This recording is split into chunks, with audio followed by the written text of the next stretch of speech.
अखेर आज न्यायालयाने वाल्मिक कराड व त्यांच्या गँगच्या विरुद्ध आज आरोप निश्चित केलेले आहेत. दिनांक 9 डिसेंबर 2024 रोजी संतोष देशमुख यांचा कट करून संगनमताने आरोपींनी खून केला आणि त्याचप्रमाणे यातील काही पुरावा नष्ट करण्याचा प्रयत्न केला. याला कारण म्हणजे वाल्मिक कराड याला जी खंडणी जो मागत होता ती खंडणी अबाडा कंपनीकडनं मिळण्यास अडथळा संतोष देशमुख यांनी केला. याकरिता त्यांचा खून करण्यात आला अशा रीतीचा सरकारतर्फे आम्ही आरोप प्रस्तावित केला. न्यायालयाने आरोप त्याप्रमाणे आज निश्चित केले. एकूण सगळ्या आरोपींच्या विरुद्ध आज निश्चित करून त्याची पुढील तारीख आता 8 जानेवारी ही तारीख ठेवलेली आहे. आजही आरोपींतर्फे पुन्हा हे आरोपी निश्चितची सुनावणी लांबणीवर टाकण्याचा प्रयत्न झाला.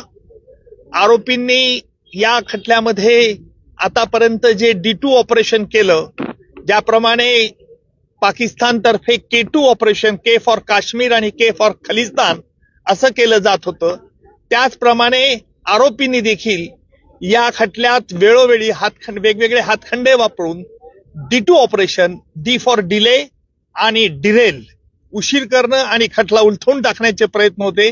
त्याला आज आरोप निश्चित झाल्यामुळे या प्रयत्नांना चाप बसलेला आहे आणि यापुढचं सुनावणी, यापुढे जी 9 तारखेला सुनावणी आहे त्यामध्ये सरकारतर्फे कागदपत्र ज्यांच्यावरती प्रॉसिक्युशन भिस्त ठेवत आहे ती कागदपत्र आरोपीला मान्य आहेत किंवा अमान्य आहे याच्याकरता विचारलं जाईल. त्याच्यानंतर साक्षीदारांची यादी दिली जाईल आणि प्रत्यक्ष पुराव्याचं काम लवकरच सुरू होईल.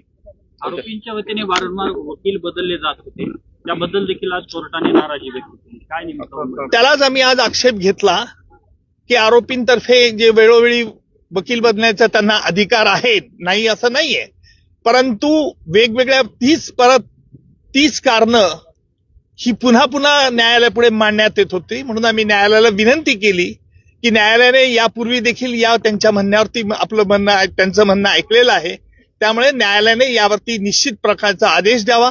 त्याप्रमाणे निश्चितपणे आज न्यायालयाने प्रत्येक आरोपीला विचारलं, तुमच्या विरुद्ध हे आरोप ठेवण्यात आलेले आहेत, सगळे आरोप तुरुंगातच होते, आरोपींनी आरोप मान्य नाही असं सांगितलंय आणि न्यायालयाने त्याकरता ते रेकॉर्ड जेलमध्ये पाठवण्यात येईल आणि जेलमधून त्यांची स्वाक्षरी झाल्यानंतर पुन्हा खटल्याच्या कामाकरता सुरुवात होईल. मात्र हे संपूर्ण प्रकरण फास्ट ट्रॅक वरती घेतलं जाईल, फास्ट ट्रॅक वरती चालेल. आता आपण बघितलं असेल की आज आरोप निश्चित करण्याकरता किती महिने वेळ लागला. न्यायालयाला वेळ द्यावा लागतो कारण वेगवेगळ्या कायदेशीर बाबी हरकती घेऊन हा खटल्याबद्दल आरोपी लांबवण्याचा प्रयत्न करतात हे स्पष्ट होत होतं, परंतु कायद्यामुळे त्यांना संधी द्यावी लागते आणि म्हणून फास्ट ट्रॅक कोर्ट असो का स्लो ट्रॅक कोर्ट असो, परंतु खटला लवकरात लवकर चालवण्याचा प्रयत्न सरकारतर्फे होईल. मात्र मान्य कोर्टाबरोबरच हायकोर्टामध्ये देखील हे आरोपी गेलेले होते आणि तिथून देखील स्थगिती आणायचा प्रयत्न केला होता, स्टे मिळण्याच्या अनुषंगाने प्रयत्न करत होते. उच्च न्यायालयाने, माझ्या माहितीनुसार उच्च न्यायालयाने आरोपी निश्चितीसाठी कुठेही स्थगिती दिलेली नाही.